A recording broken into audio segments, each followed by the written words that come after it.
진정한 아름다움. 예레미야 6장 1절에서 15절 말씀.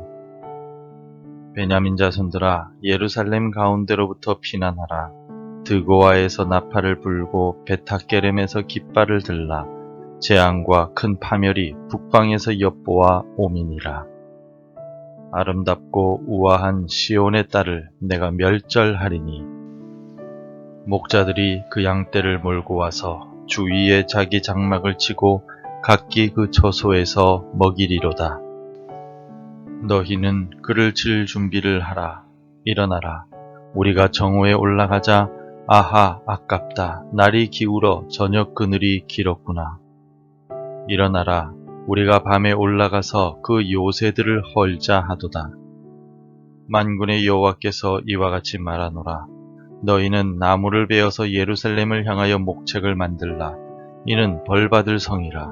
그 중에는 오직 포악한 것뿐이니라. 샘이 그 물을 솟구쳐냄같이 그가 그 악을 드러내니 폭력과 탈취가 거기에서 들리며 질병과 살상이 내 앞에 계속하느니라. 예루살렘아, 너는 훈계를 받으라. 그리하지 아니하면 내 마음이 너를 싫어하고 너를 황폐하게 하여 주민이 없는 땅으로 만들리라. 만군의 여호와께서 이와 같이 말씀하시되, 포도를 따듯이 그들이 이스라엘의 남은 자를 말갛게 주우리라. 너는 포도 따는 자처럼 내 손을 광주리에 자주자주 놀리라 하시나니, 내가 누구에게 말하며 누구에게 경책하여 듣게 할꼬. 보라, 그 귀가 할례를 받지 못하였으므로 듣지 못하는도다. 보라, 여호와의 말씀을 그들이 자신들에게 욕으로 여기고 이를 즐겨하지 아니하니, 그러므로 여호와의 분노가 내게 가득하여 참기 어렵도다.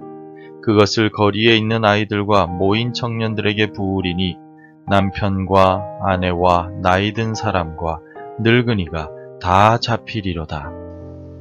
내가 그 땅 주민에게 내 손을 펼 것인즉 그들의 집과 밭과 아내가 타인의 소유로 이전되리라. 여호와의 말씀이니라. 이는 그들이 가장 작은 자로부터 큰 자까지 다 탐욕을 부리며 선지자로부터 제사장까지 다 거짓을 행함이라. 그들이 내 백성의 상처를 가볍게 여기면서 말하기를 평강하다 평강하다 하나 평강이 없도다. 그들이 가증한 일을 행할 때에 부끄러워하였느냐? 아니라 조금도 부끄러워하지 않을 뿐 아니라 얼굴도 붉어지지 않았느니라. 그러므로 그들이 엎드러지는 자와 함께 엎드러질 것이라. 내가 그들을 벌하리니 그때에 그들이 거꾸러지리라. 여호와의 말씀이니라. 젊을 때 아무리 아름다웠던 남녀라 할지라도 시간이 지나면 그 아름다움이 사라지고 맙니다. 청춘의 아름다움, 외모의 아름다움은 시간이 지나면 없어지기 마련입니다. 그래서 아무리 외적인 아름다움을 인위적으로 지키려고 해도 시간 앞에서는 그 모든 노력들이 허무하게 느껴집니다. 하지만 시간이 지나도 여전히 아름답거나 더 아름다워지는 것이 있습니다. 바로 우리의 신앙과 우리의 내면입니다. 하나님의 말씀 속에 살아가는 사람은 시간이 지나갈수록, 나이가 들어갈수록 더욱 말과 행동과 마음이 아름다워집니다. 그래서 그리스도인의 겉사람도 세월 앞에서는 낡아지지만 그리스도인의 속사람은 말씀 속에서 날로 새로워진다 라고 사도 바울이 고백하였습니다. 북쪽에서부터 하나님의 심판이 시작되고 재앙이 다가올 것이라고 예언하고 있는 본문의 말씀에서 우리가 특별히 주목해야 할 부분이 있습니다. 그것은 바로 아름다움에 관한 내용입니다. 하나님은 비록 시온이 아름답고 우아하다고 말씀하시지만 그들을 멸절시키시겠다고 작정하셨습니다. 2절 말씀에서 아름답고 우아한 시온의 딸을 내가 멸절하리니 라고 말씀하고 계십니다. 2절에서 말하는 아름답고 라는 말은 히브리어 성경에 나베라는 단어를 쓰고 있습니다. 나베라는 단어의 뜻은 알맞은, 눈에 아름다운입니다. 그러므로 시온, 즉 예루살렘이 하나님의 보시기에 알맞고 하나님의 눈에 아름다운 곳이라는 뜻입니다. 시편 50편의 저자는 시온의 아름다움을 이렇게 노래하고 있습니다. 온전히 아름다운 시온에서 하나님이 빛을 비추셨도다. 시온, 즉 예루살렘이 하나님의 보시기에 알맞고 아름다웠던 이유는 하나님께서 시온에 계시며 빛을 비추시기 때문이고 하나님의 말씀이 넘쳐 흘렀기 때문입니다. 하지만 오늘 본문의 시온은 하나님을 배반하고 하나님의 말씀을 사모하는 사람도 없는 허무한 도시일 뿐입니다. 각종 포악함과 범죄, 폭력과 탈취가 가득하고 하나님의 말씀을 듣고도 그 말씀을 거부하는 사람들이 모여있는 죄악의 도시에 불과합니다. 왜냐하면 그들은 외적인 아름다움만을 추구했기 때문입니다. 하나님의 경고의 말씀에 귀를 기울이기보다는 여전히 외모만을 꾸미고 있기 때문입니다. 그래서 예레미야 4장 30절 말씀에는 이렇게 기록되어 있었습니다. 멸망을 당한 자여, 내가 어떻게 하려느냐? 내가 붉은 옷을 입고 금장식으로 단장하고 눈을 그려 꾸밀지라도 내가 화장한 것이 헛된 일이라. 연인들이 너를 멸시하여 내 생명을 찾느니라. 멸망의 위기 속에서도 남유다는 마치 몸을 파는 여인이 손님을 맞이하는 화장을 하는 것과 같이 외적으로만 아름답게 꾸미고 있었던 것입니다. 그 결과 시온과 유다는 하나님의 심판으로 멸망당하고 말 것입니다.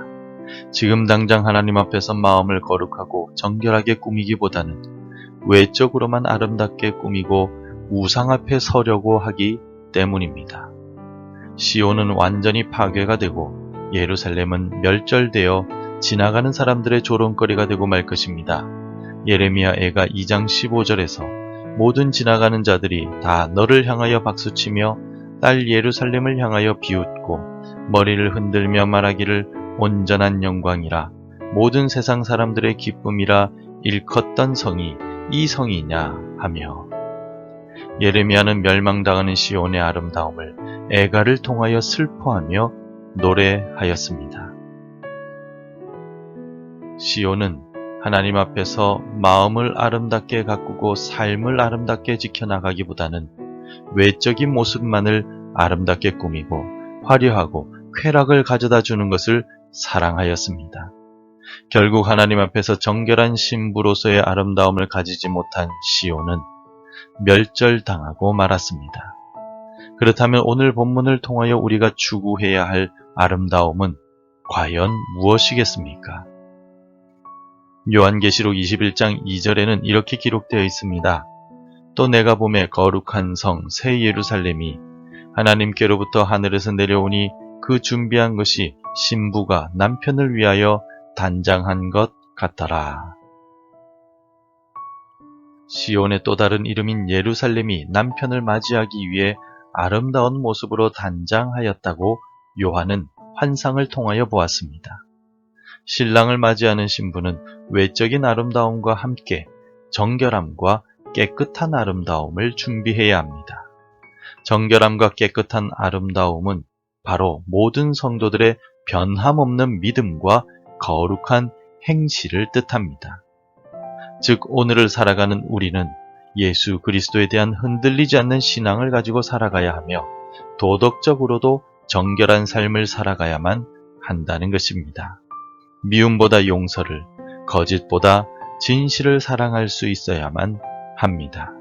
세상의 외적인 아름다움에 취하기보다 거룩한 삶을 살아감으로써 얻게 되는 영적인 아름다움을 추구하는 주님의 거룩한 신부들이 되시기를 바랍니다. 기도하겠습니다. 하나님을 버리고 외적인 아름다움만을 추구하다가 멸절의 위기에 놓인 시온과 같이 우리도 세상의 즐거움과 아름다움만을 바라보고 있는 것은 아닌지 깨닫는 지혜를 우리에게 주옵소서. 다시 오실 주님을 맞이하는 거룩한 신부로서 바른 믿음을 지키고 착한 행실을 통하여 하나님께 영광 돌리는 오늘 하루가 되게 도와주옵소서. 예수님의 이름으로 기도드립니다. 아멘.